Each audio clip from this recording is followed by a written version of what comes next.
ये गीत हम रोज सुनते हैं, 2 लाइन्स तो अवश्य सुनते रहते हैं। आइए आज इस शांति की शक्ति की अनुभूति कैसे करें, इस पर ज्ञान बिंदु प्राप्त करेंगे। हमारे बीच उपस्थित है लंदन से पधारे हुए आदरणीय जयंती बहन जी। आपका सभा में बहुत बहुत बहुत स्वागत है, स्वागत है। 1957 में मात्र 8 साल की उम्र में आप सर्वप्रथम पिताश्री ब्रह्मा बाबा से मिले और वहीं से शुरू हुई आपकी आध्यात्मिक जीवन यात्रा। 1968 में आप ईश्वरी सेवा अर्थ समर्पित हुए। दादी जानकी जी के अंग संग रहने का सौभाग्य आपको कई बरस प्राप्त हुआ। परमात्मा ज्ञान को विदेश पहुंचाने तथा दादी जानकी जी को विदेश ले जाकर विदेश सेवा की नींव डलवाने के आप ही निमित्त बने। 1968 से लेकर एक कुशल वक्ता, प्रचारिका एवं शांति दूत के रूप में आप में अनेक देशों के आत्माओं की रूहानी सेवा एवं पालना की है। वर्तमान समय आप यूरोप की सेवा का निर्देशन कर रहे हैं। यूनाइटेड नेशंस जिनीवा में ब्रह्मा कुमारीज का प्रतिनिधित्व करते हैं। कई अंतर्राष्ट्रीय समितियों के आप सदस्य हैं। पार्लियामेंट ऑफ वर्ल्ड रिलीजन्स की एडवाइजर एवं इंटरफेथ कमेटी के आप सदस्य हैं। अनेक इंटरनेशनल प्रोजेक्ट्स के आप आयोजिका हैं। 80 से अधिक देशों में ईश्वरीय सेवाओं का आप संचालन कर रहे हैं। आपके स्वभाव की रूहानियत एवं मधुरता आपके आवाज एवं वाणी में झलकती रहती है। सचमुच कहे आप बाबा के फ्लाइंग एंजल है। तो आइए ऐसे शांति दूत के द्वारा हम क्लास सुनेंगे, शांति की शक्ति, पावर ऑफ साइलेंस। आदरणीय जयंती बहन जी।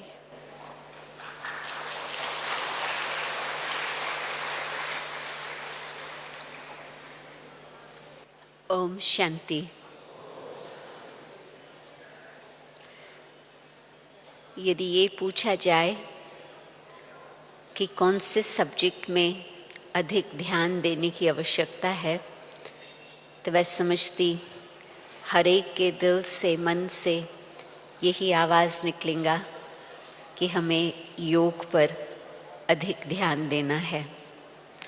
ये मैं समझती जो भी बाबा के बच्चे बैठे हैं, सुन रहे हैं, उन्हों के मन में ये अवश्य ही संकल्प होगा। तो हम किस तरह से अपने योग को और आगे बढ़ा सकते, ये भी मैं जानती हूँ कि बाबा के भिन्न भिन्न बच्चे यहाँ आए हुए हैं। कई तो बाबा के बहुत नए नए फूल हैं और कई तो बहुत अनुभवी पुराने भी हैं। तो कुछ बातें मैं शुरू से ही कहने चाहेंगी, क्योंकि कभी कभी कुछ बेसिक प्रिंसिपल्स को पहले ही क्लैरिफाई करते हैं तो और सहज हो जाता है।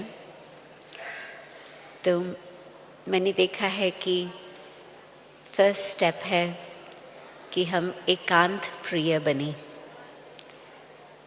मुझे याद आता कि जब ब्रिजेंद्रा दादी ब्रह्मा दादा लेखराज, ब्रह्मा बाबा की नहीं, दादा लेखराज की बहू थी, तो वो अपने अनुभव में सुनाती थी और उसके टेप्स भी आज तक भी है। तो बताती है कि कैसे 1932 से लेकर वो 36 में बाबा की पधरामनी, परंतु 1932 से लेकर उसके पास कुछ डायरीज थी जो लच्छू दादी हम लोगों को दिखाती थी। तो तब से दादा लेखराज बहुत शांति प्रिय, एकांत प्रिय होते गए। वैसे भी उन्हों का पूरा ही ध्यान था हर प्रकार से अपने अभ्यास के लिए गीता का पाठ करना या प्रार्थना करना आदाद, परंतु खास करके उसके बाद समाज में आना जाना या घूमना ज़्यादा नहीं, परंतु अधिक से अधिक समय एकांत में रहना। तो मैं देखती हूँ कि आज यदि हम बाबा के कदमों पर अपने कदम रखने चाहते हैं, तो पहली बात तो ये क्या होता कि मधुबन में भी आते अनेकों के साथ मुलाकात होती, और ये तो सही है कि बेहद का परिवार यहाँ हमें मिलता। कोई भी सेंटर पर इतना बेहद का परिवार कहाँ हो सकता। तो मधुबन की विशेषता है कि अनेकों के साथ मुलाकात होती, और वो तो ठीक है, उन्हों के साथ लेन देन करना भी बहुत ही प्रेरणादायक होता, परंतु फिर भी जो हम अपना आंतरिक पुरुषार्थ चालू रखें, ऐसे नहीं कि बातचीत करने में ही हमारा समय जाए, परंतु हम एकांत प्रिय होकर के बुद्धि से ये हम याद करें कि हमें एकांत का फ़ायदा लेना है। संगठन में होते भी एक के अंत में जाना अथवा एकांत प्रिय बनना, वो अपने इंटरेस्ट की बात होती है, सर्कमस्टेंसेस की बात नहीं होती, अपनी इंटरेस्ट की बात होती। क्योंकि देखा गया है कि जिस बात में हमारा इंटरेस्ट होता, हम कैसे न कैसे उस बात के लिए टाइम ज़रूर निकालते हैं। और यदि कोई बात इतनी इंटरेस्ट की नहीं होती, तो आजकल बहुत सहज है ये बात कहना कि मैं तो बहुत व्यस्त हूँ, बहुत ज़्यादा काम है, बहुत कुछ करने का है। परंतु यदि हमारा इंटरेस्ट है कि हम एक के अंत में जाएं, तो हम एकांत का चांस लेने चाहेंगे। और उसमें फिर नेक्स्ट स्टेप अंतर्मुखी। वैसे भी कहते हैं अंतर्मुखी सदा सुखी, परंतु जितना जितना हम आंतरिक अपने मन और बुद्धि पर ध्यान रखते हैं, तो फिर अपने बुद्धि को भी हम बाबा की मदद से दिव्य बना सकते, और साथ साथ अपने मन को भी हम शांतमय अथवा एकाग्रचित बना सकते। तो पहले एकांत प्रिय, फिर अंतर्मुखी। हम ये सोचे कि बाहर की बातें जो है वो हमें आकर्षण न करे। जहाँ सत्संग की बातें हैं, ज्ञान की चर्चा है, वो तो हमें अंदर की यात्रा में मदद करेंगी, परंतु और तरफ हमारा ध्यान हो, उसको हम कम करते जाएं। एक प्रश्न मैं आपसे पूछूंगी, आप खुद ही अपना उत्तर उसमें तैयार रखना। बताने की आवश्यकता नहीं है, परंतु आप खुद ही अंदर जांच करके देखना। हमारा समय मोबाइल फ़ोन पर कितना जाता, हमारा समय कंप्यूटर पर कितना जाता, कितना हम मैसेजेस भेजते हैं, कितने हम मैसेजेस पढ़ने के इच्छुक रहते हैं, कितना बार बार वही बात हमारा ध्यान खींचती है। तो जो अंतर्मुखी होगा, एक बहुत सिंपल बात है, यदि इस बात का हम परिवर्तन चाहते हैं कि ये एक्सटर्नल चीज़ों में मेरा ध्यान कम हो, तो उसके लिए हम टाइम फिक्स करें। हाँ, कुछ समय सवेरे, कुछ समय शाम, परंतु ज़रूरी नहीं है कि सारा दिन हम बैठ करके वो अपने मोबाइल को देखते रहें कि किसने क्या बोला, किसने क्या भेजा संदेश। तो ये तो एक बात मैंने कही, परंतु कितनी बातें हैं जो हमारा ध्यान बाहर की तरफ खींच लेती। तो जितना जितना हम इस बात का ध्यान रखेंगे कि बाहर का संसार का कारोबार जो चल रहा है वो चलने दो, परंतु मुझे अपना आंतरिक ध्यान रखना है अपने मन पर, अपनी बुद्धि पर।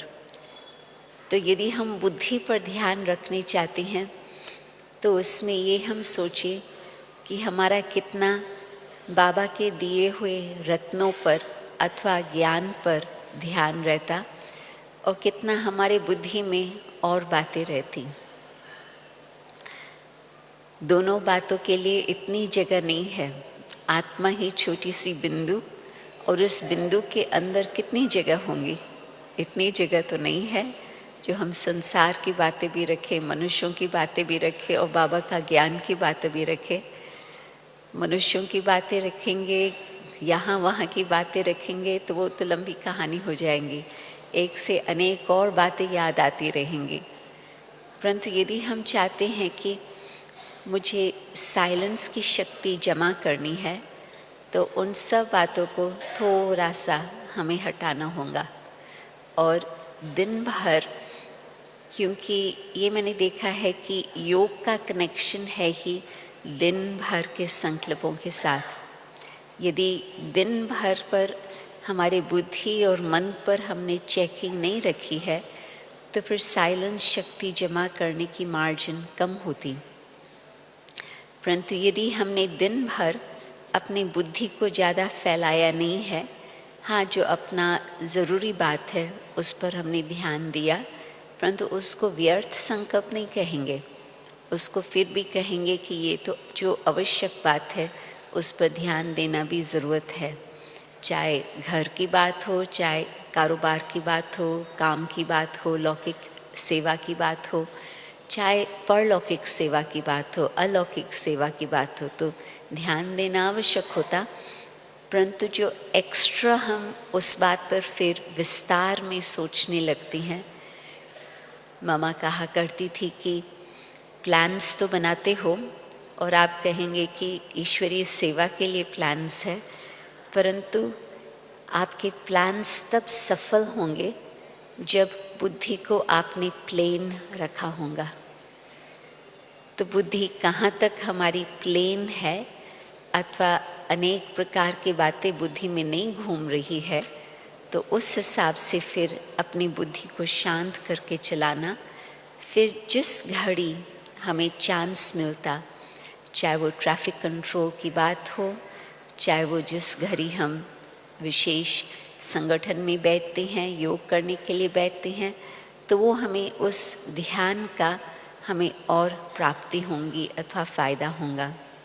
क्योंकि नहीं तो वो कारोबार की बातों को फुल स्टॉप लगाने में ही टाइम चला जाएगा। परंतु अंतर्मुखी रहे हैं दिन भर, वो ध्यान रहा है, तो वो फिर ज़्यादा वेस्ट एनर्जी नहीं गई है।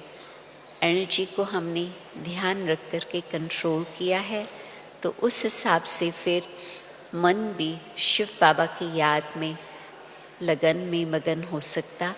नहीं तो फिर बुद्धि को भटकने से ही पहले टाइम देना पड़ता है छुड़ाने के लिए, और बुद्धि हमारी थोड़ी शांत हो जाए और एकाग्र हो जाए। तो जब हमारा अंतर्मुखी स्थिति होती, तो फिर एक की याद हम उसका अभ्यास कर सकते। तो उस एक की याद में हमने जितना बाबा की बातों पर ध्यान दिया होगा, उसमें दो बातें मैं कहेंगी खास। एक तो बाबा की दी हुई श्रीमत। आज बाबा ने बहुत अच्छी बात कही कि मनुष्यों की बातों से आप कोई श्रेष्ठ नहीं बन सकते। परमात्मा के दिए हुए श्रीमत से आपके कर्म में कुछ परिवर्तन इतना आता, जो आत्मा श्रेष्ठ कर्म करके अपनी श्रेष्ठ स्थिति बना सकती। तो जब श्रीमत पर हमारा ध्यान है अपने कर्मों के हिसाब से, और दिन भर बुद्धि में ये हमारे मन में आता कि बाबा ने आज क्या कहा, बाबा ने आज क्या कहा। हर रोज़ बाबा बहुत इंटरेस्टिंग बातें सुनाती हैं, ताकि हमारा संबंध और बाबा के साथ सहज घनिष्ठ होता जाए। आप देखेंगे कि हर एक दिन की मुरली बहुत एंटरटेनिंग होती। वैसे तो गुया तो होती ही है, परंतु बाबा बुद्धि से खेल भी कराने चाहते हैं, एंटरटेनमेंट कराने चाहते हैं। क्यों? क्योंकि बाबा जानते हैं कि यदि बाबा के ज्ञान में ही एंटरटेनमेंट होगा, बुद्धि को अनेक नई नई बातें मिलती रहेंगी, तो फिर उस हिसाब से बुद्धि और कहीं नहीं जाएंगी। तो जो हर रोज़ की मुरली में आपको जो बातें अच्छी लगी हुई हो, उसका एनीवे मनन चिंतन चलता ही है। जो बात अच्छी लगती है वो बार बार मन में आती है। तो उन बातों को रिवाइज करने से जब मनुष्यों की बातों को याद करती, तो कौन याद आएगा? वही मनुष्य। इसी प्रकार से बाबा की बातों को याद करने से कौन याद आएगा? बाबा याद आएगा। तो दिन भर हमारा ध्यान कर्म पर भी रहा है और फिर साथ साथ बुद्धि पर भी रहा है कि बुद्धि में क्या क्या घूम रहा है। तो फिर अपने मन को एक की याद में लगातार उसमें लगन में मगन रहना वो और सहज हो जाता। और उसमें फिर साइलेंस की शक्ति का मतलब कि पहले तो हम अपने मन में श्रेष्ठ संकल्प रचते हैं, जो मानो कमेंट्री चलती है।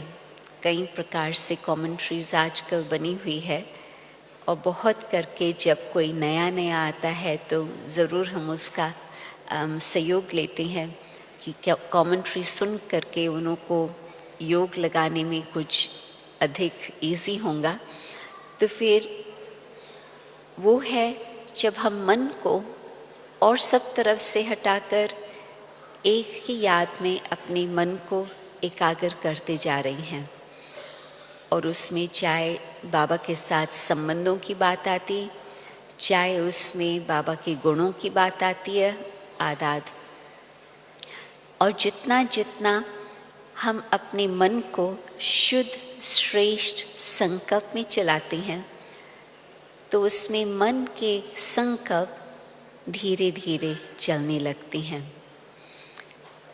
लास्ट वीक बाबा ने संकल्पों की गति पर बहुत ध्यान खिंचवाया और मैंने देखा है कि एक छोटी सी बात से आपको ये पता चलेगा कि कहाँ तक हम देही अभिमानी स्थिति में हैं और कहाँ तक हम देह अभिमान की स्थिति में हैं, अंतर्मुखी है या बाहरमुखी है।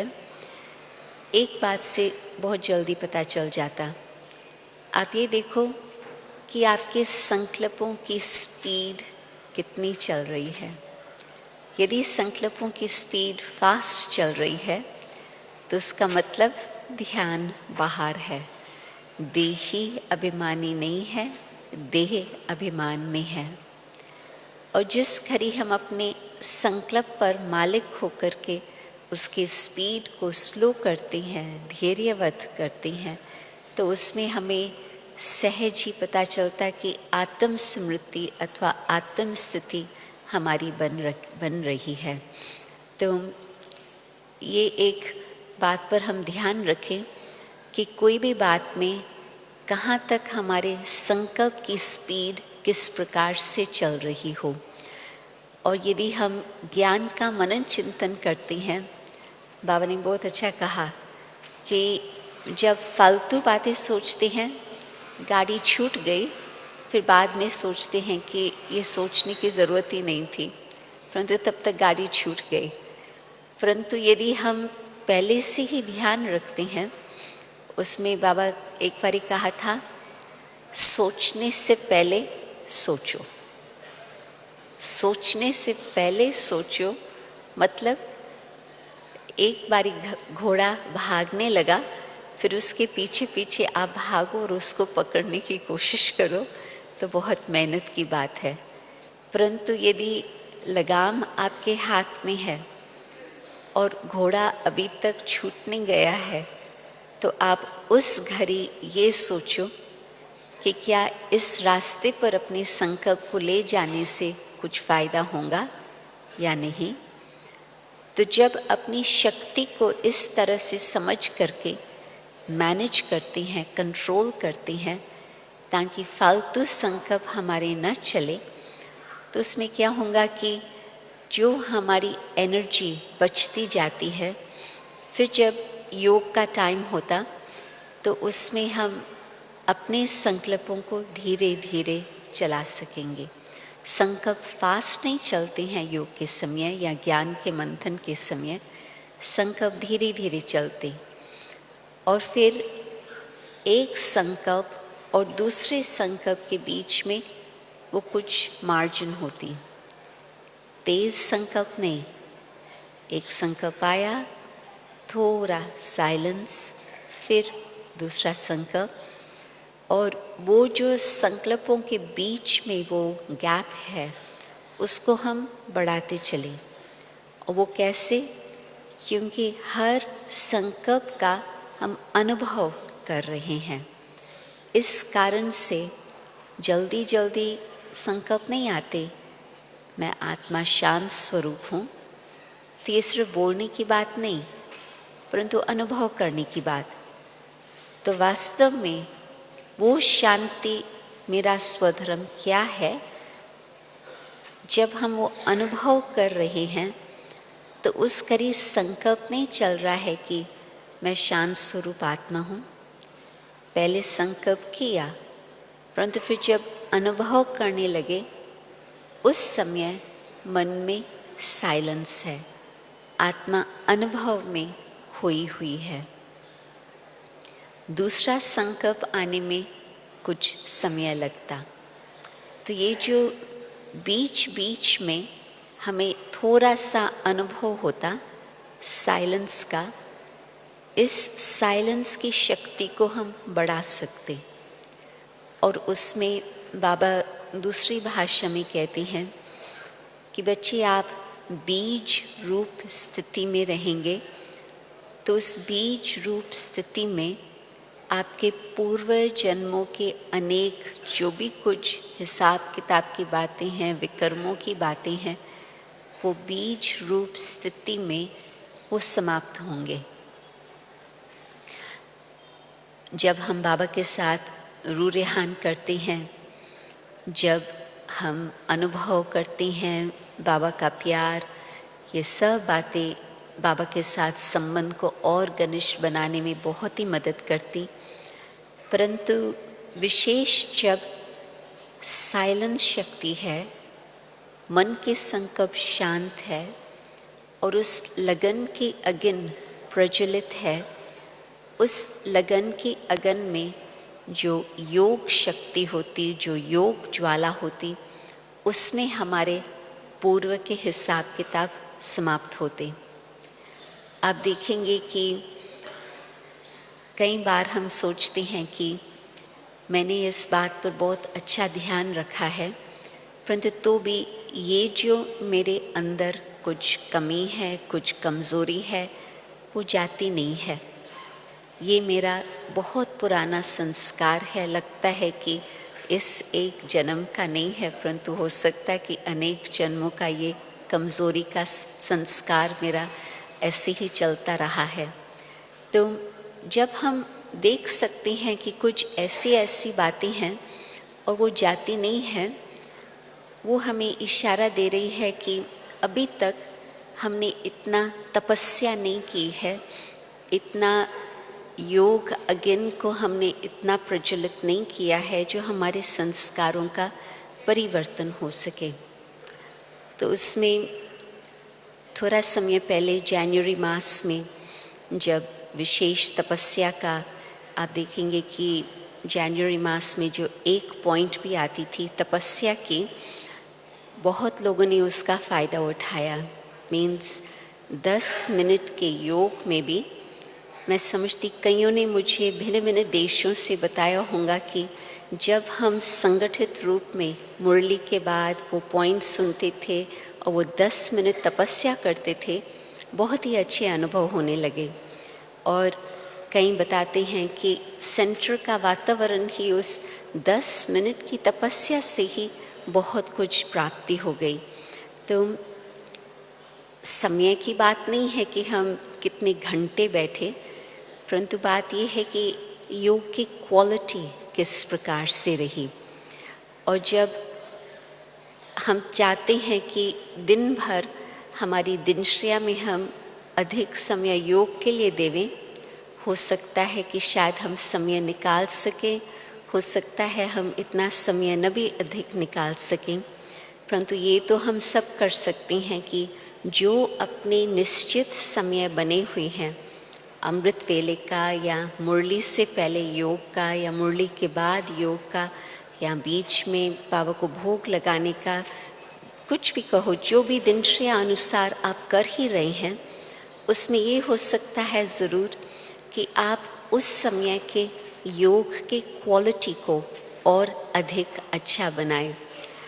हम कहेंगे कि हमारे पास 2 घंटा 3 घंटा योग का तपस्या का टाइम नहीं है, ये तो मैं भी मानेंगी, क्योंकि आश्रम में रहते भी इतना व्यस्त दिनचर्या रहती है, अनेक प्रकार की बातों को देखते करते जो एक्स्ट्रा टाइम कम ही मिलता। परंतु यदि हमारा आंतरिक ध्यान है तो उस आंतरिक ध्यान से अंतर्मुखी रह करके फिर जब चांस मिलता, योग में अपने मन को एकाग्र सहज कर सकते और उस समय का हम ज़्यादा लाभ ले सकते। तो हमने ये भी सोचा था जनवरी मास में कि हम लोग त्याग पर जो मुरलियाँ चली थी 1982 में, हम थोड़ा उन्हों को रिवाइज करें। और एक पूरा कोर्स चला था त्याग के ऊपर। कुछ बाबा के बच्चे यहाँ बैठे होंगे जिन्हों को वो बात याद है, और जो बाबा के नए नए बच्चे हैं उन्हों को चांस मिलेगा वो मुरलियों को रिवाइज करने का। मैं समझती थोड़े समय के अंदर वो मुरलियाँ रिवाइज होंगी, परंतु उसमें त्याग का गहरा कनेक्शन है तपस्या के साथ। कहते ही हैं त्याग, तपस्या और सेवा। और बहुत करके बाबा के जो नए बच्चे हैं, जैसे ही बाबा के पास आए हैं, वो तपस्या के लिए इतनी मार्जिन नहीं रही है। दादियों ने त्याग किया, 14 वर्ष तक तपस्या की, तो तपस्या के रिजल्ट में जब वो बाहर आए तो उनकी दृष्टि में इतनी रूहानियत थी, उनके मस्तिष्क में इतनी ज्योत थी, उनके मुख पर इतनी मुस्कुराहट थी, जो बस लोगों को जो वो कहते थे उसमें विश्वास होने लगा। बहुत सहज सेवा, बहुत फास्ट उन दिनों में चली। फास्ट किस प्रकार से, जो बाबा के वारिस बच्चे हैं उन्हों को ढूंढने की सेवा, संख्या की सेवा आज हो रही है, परंतु उस समय जो बाबा के विशेष रत्न निकल रहे थे, वो जो विशेष रत्न निकले, फिर उसके आधार पर सारी यज्ञ की स्थापना अथवा सेवा एक बहुत बड़े रूप पर चलती रही है, जो आज तक भी हम देखते हैं। तो कहने का मतलब कि त्याग और फिर तपस्या, और हम लोगों ने वो तपस्या का समय इतना नहीं निकाला है। तो ड्रामानुसार हम लोग जब त्याग की मुरलियों पर थोड़ा रिवीजन कर रहे थे, तो उसमें एक मुरली में खास ये बात आई जो सेकंड मुरली थी। फर्स्ट मुरली थी त्याग और भाग्य, और किस तरह से अपना भाग्य बहुत श्रेष्ठ है उसका हम बुद्धि में ये याद रखें, न कि और किसके साथ हम कंपैरिजन करें या कंपटीशन करें, परंतु बस मेरा भाग्य कितना श्रेष्ठ है, जितना जितना त्याग का अनुभव उतना भाग्य का भी अनुभव होगा, तो फिर तपस्या भी इतनी सुंदर चलेंगी।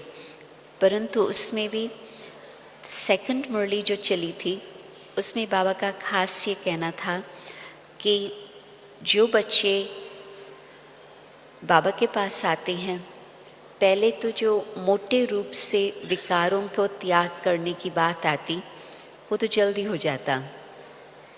मोटे रूप से ब्रह्मचारी व्रत धारण करना या क्रोध पर ध्यान रखना, या जो भी ऐसी पुरानी आदत थी खान पान की, उस बात को चेंज करना, वो जल्दी सब कुछ हो जाता। परंतु फिर बाकी किस बात का त्याग, जो सूक्ष्म सूक्ष्म माया की बातें आती है। और यदि हमने अच्छी तरह से अंतर्मुखी होकर के अपने अंदर झांक के देखा है, तो माया का सूक्ष्म रूप किस प्रकार से अभी तक अंदर घूम रहा है, हम उस बात को देख सकेंगे। मानो कि बाबा ने कहा कि यदि काम विकार तो वो मोटे रूप से नहीं है, परंतु बुद्धि में किसी के प्रति भी आकर्षण होता कि इसके साथ हम बैठें, इसकी बातें सुने, ये व्यक्ति बहुत अच्छा लगता, इस व्यक्ति में बहुत अच्छे गुण है, तो बुद्धि का जो उस तरफ झुकाव बनता जाता, बाबा ने कहा इसका भी त्याग, क्योंकि ये भी एक सूक्ष्म में वही काम विकार का अंश मात्र है। और फिर क्रोध के लिए बेशक अभी हम गुस्सा नहीं करेंगे, अभी हम उस तरह से नाराज़ नहीं होंगे, परंतु अभी तक कई बातों में ये बात ज़रूर आती कि ये बात हमारी पसंदी की नहीं है, इसने ये बात कही वो ठीक नहीं थी, ये बात ऐसे नहीं होनी चाहिए थी। तो जब इस प्रकार के संकल्प कहेंगे तो बाबा ने कहा कि ये भी हम कहेंगे कि ये क्रोध का अंश है। क्यों? क्योंकि आप मुख से शायद बोलो भी नहीं, परंतु आपके चेहरे में जो परिवर्तन हो गया, आपके चेहरे से दूसरे को पता चलेगा कि हाँ ये बात इन्हों को पसंद नहीं है। या आप चेहरे पर भी ध्यान रखो परंतु आंखें तो बताएंगी, तो किसी न किसी तरह से औरों तक तो वाइब्रेशन वो ज़रूर पहुंचता है कि इन्हों की ये बात पसंदी की नहीं है। तो ये भी क्रोध का अंश। फिर बाबा ने कहा मोह, जहाँ मोह की बात आती उसमें हम विशेष किसी का ध्यान रखते हैं, हमने खास इस व्यक्ति के लिए सोचा कि इसको ठीक मदद मिले, इसको हर प्रकार से सहयोग मिले, इसका अच्छी तरह से रहन सहन हो, ये सब संकल्प जो चलता है एक व्यक्ति के प्रति। जब हम सब बाबा के परिवार के लिए सोचते हैं कि हर एक को आराम से सब कुछ मिले, हर एक का रहन सहन अच्छा हो, तो वो अलग बात। परंतु जब एक व्यक्ति या दो व्यक्ति के लिए ध्यान रहता कि इन्हों के लिए हर प्रकार की सुविधा हो, तो उसको बाबा ने कहा ये भी आपका विशेष ध्यान जा रहा, तो इसको भी कहेंगे मोह का अंश। और फिर लोभ के लिए बाबा ने कहा था कि अभी ये आप नहीं कहेंगे मुझे जास्ती चाहिए, ज़्यादा शॉपिंग करनी है, ज़्यादा खाना चाहिए, नहीं, परंतु आपको ये संकल्प आएगा ये चीज़ अच्छी है, ये चीज़ मेरी पसंदी की है। कभी आता है ये संकल्प? नहीं आता है ना। ब्रह्मा भोजन मिला, जो मिला उसमें खुश, परंतु फिर भी आज की टोली बहुत बढ़िया थी, तो दूसरा व्यक्ति सामने से कहेंगे दूसरी चाहिए, परंतु नहीं, मिला बहुत खुश क्योंकि बाबा के यज्ञ का मिला। तो बस, तो उसमें आप सोचो कि ये सूक्ष्म संकल्प जो आती हैं, हमें उस घड़ी पता नहीं चलता है कि ये कोई माया का रूप है, परंतु इन सब बातों से पता चलता हमारा बुद्धि उस तरफ चली गई। और फिर अहंकार के लिए बाबा ने कहा कि हाँ एक्सटर्नल हिसाब से तो किसको मान शान पोजीशन इन बातों का तो ध्यान नहीं होता, क्योंकि बाबा है, बाबा की सेवा है, यज्ञ के प्रति जो कुछ भी हम करते हैं अपने भाग्य को बढ़ाने के लिए करते हैं, तो उस भावना से करते हैं, तो पोजीशन या मान शान की बात नहीं आती, परंतु उसमें एक बात अभी तक ज़रूर आती, अपनी विशेषता का अभिमान, अपनी बुद्धि का अभिमान, या अपने विचारों का, अपने आइडिया को राइट समझना, वो भी है अभिमान। तो आप सोचो कि जब इस प्रकार के संकल्प होते तो फिर उसमें ज़रूर एक और प्रकार की बात आएंगी कि उसने हमारी विशेषता को नहीं पहचाना, देखो उन्होंने मेरी बात को महत्व नहीं दिया। तो ये जो अनेक फिर उस अनुसार संकल्प चलने लगते हैं, तो आप सोचो कि आत्मा के ऊपर क्या उसका इम्पैक्ट होगा। ज़रूर हमारी एनर्जी वेस्ट होती जाएंगी। तो जहाँ पर हमने अच्छी तरह से त्याग का ध्यान न रखा, तो फिर वो भी कारण बन जाते हैं हमारी एनर्जी को ख़त्म करने के लिए। बाबा ने बताया कि आज सवेरे की बात है ना, बाबा ये बता रहे थे कि कम खर्चा बालानशीन, तो उसमें समय भी हम कम देवें। मतलब संकल्प ऐसे उत्पन्न हो जो काम के हो, जो सफल होने वाले हो। फालतू संकल्प चलेंगे, उसमें से 10 आइडियाज़ आएंगी और प्रैक्टिकल कुछ नहीं होगा, तो फिर वो हमारा सारा समय चला गया, वेस्ट गया, फिर वो वापस नहीं आने वाला है।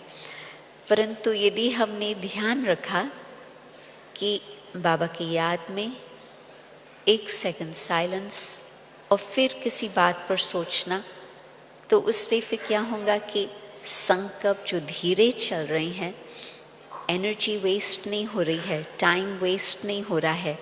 संगम युग का जो विशेष खजाना है अपने संकल्पों का, वो हमारा खर्च नहीं हो रहा, परंतु वो सब कुछ बचत योजना बना करके अपने पास वो एनर्जी हम जमा करते जा रहे हैं। आप देखेंगे कि जिसको अपना बजट रखने आता है तो उसकी जीवन आराम से चलती है, और यदि किसको बजट रखने नहीं आता तो उसकी जीवन सदा खींचातान से चलती है। राइट? ये तो हर एक को अनुभव है, संसार में रहने वालों को पता है इस बात का, या सेंटर चलाने वालों को भी पता है इस बात का।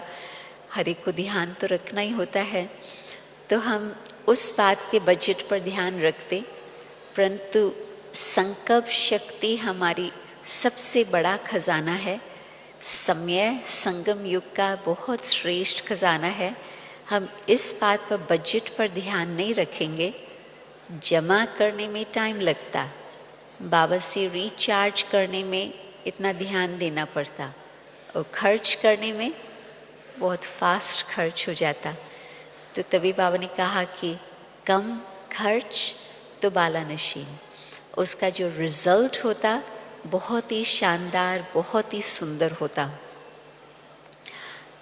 अपने संकल्पों को रिड्यूस करने के लिए 2 और बातों पर विशेष ध्यान देना होता। ये जो सूक्ष्म माया के संकल्प आते, न सिर्फ वो वेस्ट थॉट्स है, परंतु वो नेगेटिव थॉट्स है, तो उसको समाप्त करना। परंतु 2 और बातों में हमारी बुद्धि की एनर्जी बहुत खर्च होती। वो है जब किसी बात का हमने दुख उठाया, बात होंगी 1 सेकंड की, किसने कुछ शब्द बोला, कितना टाइम लगा उसको बोलने में?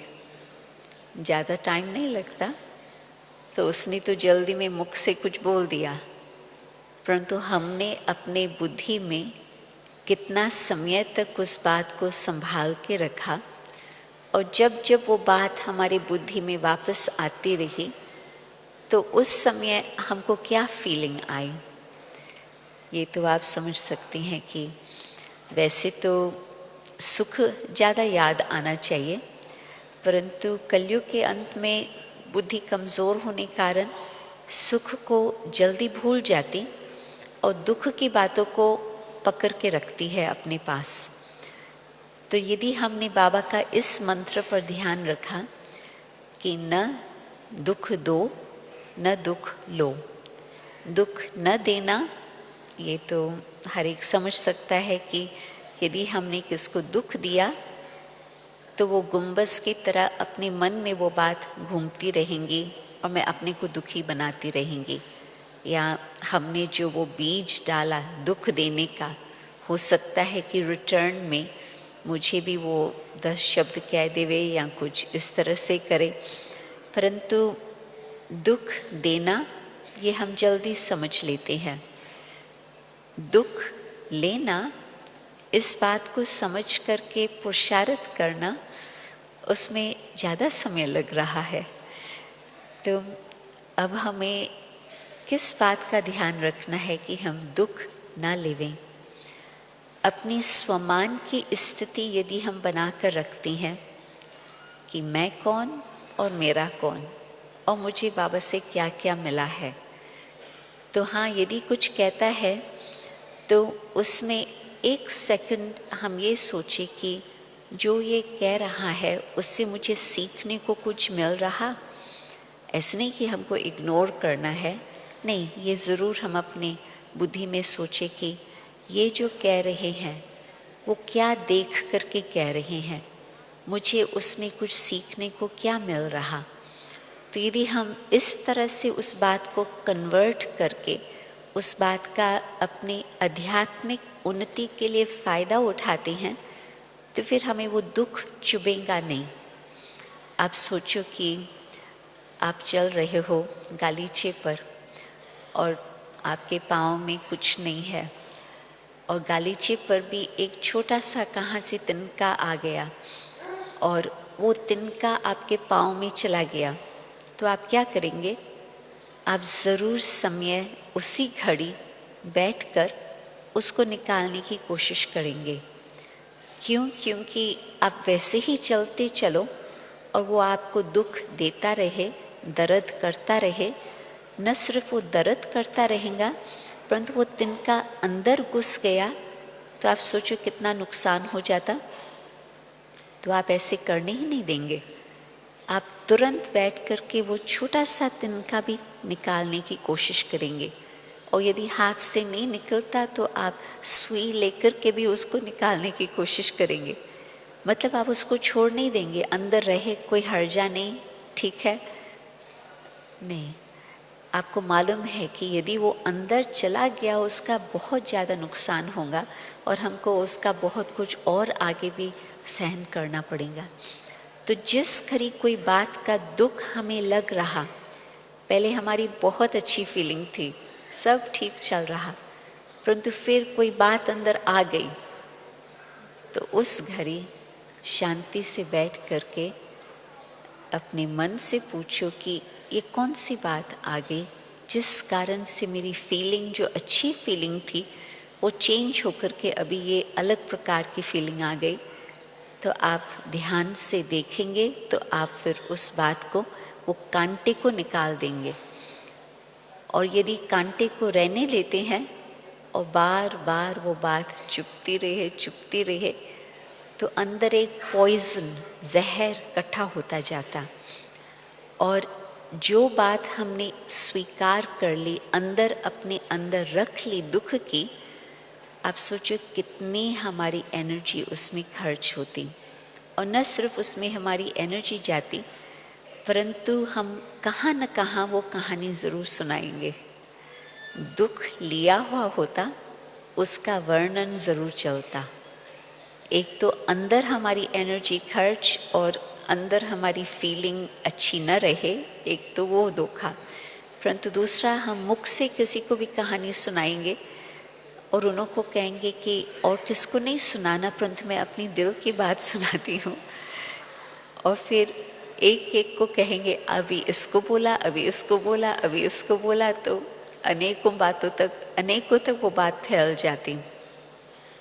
तो वातावरण भी बिगड़ा परंतु वो बात कुछ सोचा और फिर कुछ बोला वो डबल अंडरलाइन हो जाती। कितने संकल्प आए वो भूल भी गए परंतु जो संकल्प को हमने मुख से वर्णन किया वो बात पक्की होती गई और जितने बार हमने वो वर्णन किया और पक्की होती गई। तो कहने का मतलब कि दुख नहीं लेना है। कोई भी बात के कारण हमारा अति इंद्रिय सुख संगम युग का विशेष खजाना बिल्कुल चला जाएगा और फिर उसको रिकवर करने में बहुत टाइम लग जाता। और लास्ट बात में इस बात पर ध्यान खिंचवाएंगी कि बाबा जो कहते हैं कि फुल स्टॉप। कोई भी बात चल रही है और हमारा उसमें संकल्प चलने लगा तो 1 सेकंड के लिए ओम शांति कह करके, मुख से नहीं परंतु अंदर, मैं हूँ आत्मा, मैं हूँ शांत स्वरूप, मुझे अपनी बुद्धि को फुल स्टॉप लगाना है। आज बाबा की मुरली में एक सेंटेंस थी जो मुझे बहुत ध्यान गया उस पर, और यदि उस एक सेंटेंस पर हमारा अच्छी तरह से ध्यान रहे तो जल्दी फुल स्टॉप हो सकता। बाबा ने कहा हर आत्मा जो उसके अंदर पार्ट है वो पार्ट बजा रही है। ना आप उसको चेंज कर सकते, ना मैं उसको चेंज कर सकती। जो उसका पार्ट है वो वही चलेगा। हम कितना भी पुश करें या पुल करें नहीं चेंज होगा। तो फिर जबकि इस तरह से उसका पार्ट ही ऐसा है, तो यदि हम अपनी बुद्धि को समझ करके उस समय फुल स्टॉप लगाएं, कोई प्रकार का हमारे अंदर संकल्प न चले, तो भी बुद्धि की एनर्जी बहुत बच जाती है। ये सब बातें जो मैं सुना रही हूँ अपनी समय, अपने संकल्प, अपनी शक्ति को बचाने के लिए। क्यों? क्योंकि फिर योग के समय ये सब बातों का डिस्टर्बेंस कुछ नहीं होगा। नहीं तो योग में डिस्टर्ब करने वाली ये सब बातें बांधा आती है। परंतु यदि हमने इन बातों पर ध्यान रख कर के अच्छी तरह से अपनी स्थिति को बना कर रखा है, तो उस समय जब हम बाबा की याद में बैठते हैं तो न सिर्फ ज्ञान का मंथन, परंतु ज्ञान के पॉइंट का अनुभव, बाबा के संबंधों का अनुभव, और जितना जितना वो अनुभव हमारा बढ़ता जाता है, उतना वो आत्मिक स्मृति अथवा जो बीज रूप स्थिति बाबा वर्णन करते हैं, वो हमारी बीज रूप स्थिति का हमें अनुभव होगा। आप सोचो बीज रूप क्या होता? बीज के अंदर सब कुछ समाया हुआ है, परंतु बिल्कुल शांत। सब कुछ अंदर है परंतु शांत है। तो जब हम योग में वो स्थिति बना सके जिसमें प्रेम स्वरूप, पवित्र स्वरूप, सत्य स्वरूप, ये रियलिटी में हम अनुभव करें, उस स्टेज को कहेंगे बीज रूप। सब कुछ अपने अंदर भरा हुआ है। बाबा से जो कुछ बाबा दे रहा है हम लेकर के अपने अंदर समा करके रख रहे हैं, ताकि फिर बाबा के साथ वो जो शक्ति जमा है वो वाइब्रेशंस विश्व में फैल सके। क्यों? क्योंकि अभी आप देख रहे हो समय की बेहद की घड़ी बहुत फास्ट जा रही है और विश्व को शांति का दान देना बहुत आवश्यक है। तो साइलेंस पावर से हम विश्व को शांति का दान दे सकते। साइलेंस पावर से अनेक आत्माओं की बुद्धि में परिवर्तन आ सकता। जो आप कितना भी शब्दों में किसको कन्विंस करने की कोशिश करो नहीं होता, परंतु उनको एक घड़ी के लिए, एक मिनट के लिए साइलेंस का आप अनुभव कराएं, तो कहेंगे कि हाँ, यहाँ पर कुछ विशेष चल रहा है, और उनको फिर बाबा के और नज़दीक आने की इच्छा होंगी।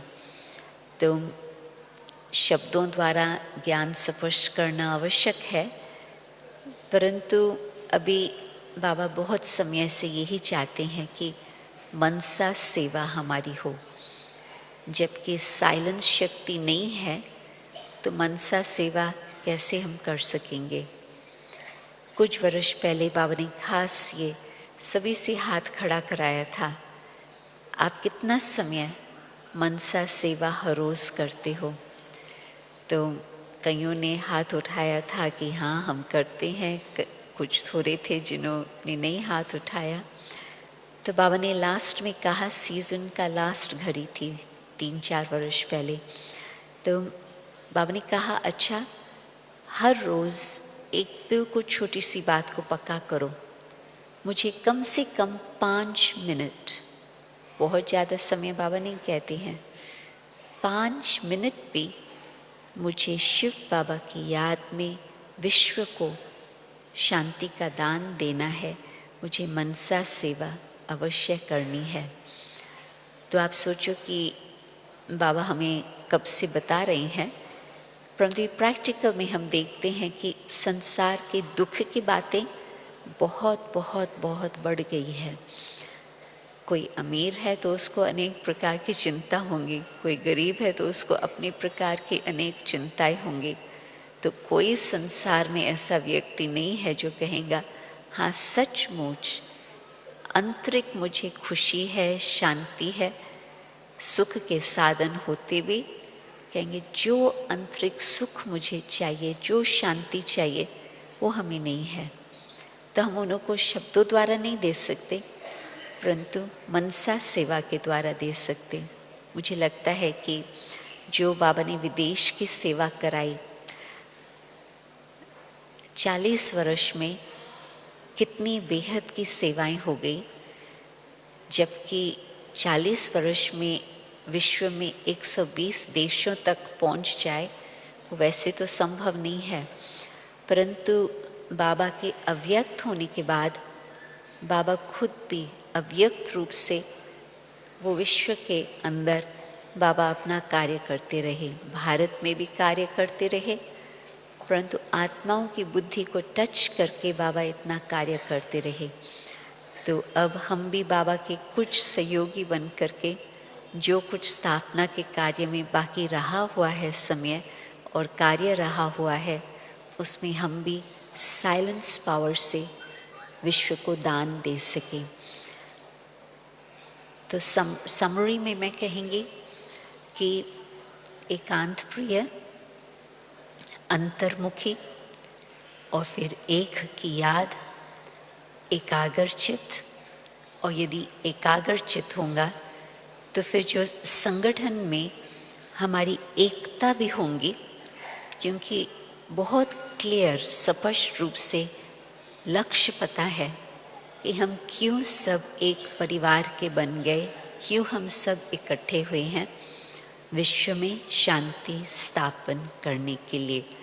और सब जो भी बातें हैं संस्कारों की, नीचे ऊपर बातें, वो सब समाप्त। जो लक्ष्य है विश्व को शांति का दान देना, उस साइलेंस पावर से हम उस बात पर फोकस करके अपना पूरा ही समय और अपना शक्ति उसमें लगा सकेंगे। तो कम खर्च, बस सिर्फ अपना संकल्प, और वो भी कम संकल्प और कुछ अपना समय, तो फिर बड़ी बात नहीं है।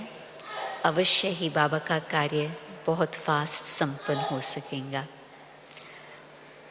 अभी 1 मिनट के लिए बस उस साइलेंस में बैठते हैं, फिर तो और भी योग का टाइम भी होगा, नमः शाम है, परंतु अभी 1 सेकंड के लिए बस साइलेंस में बैठें।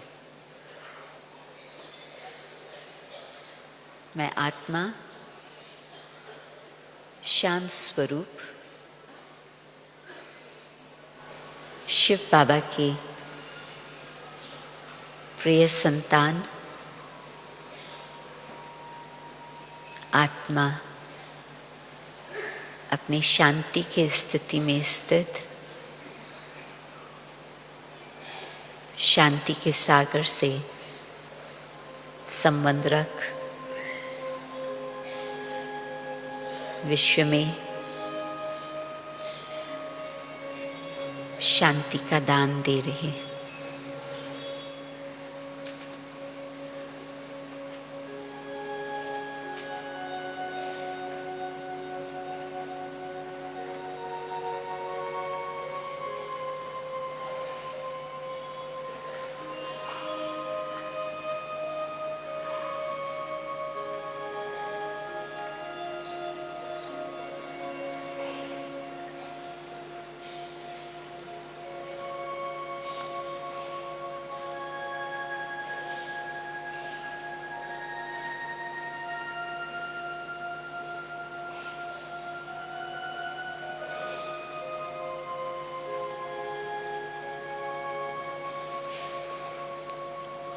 ओम शांति।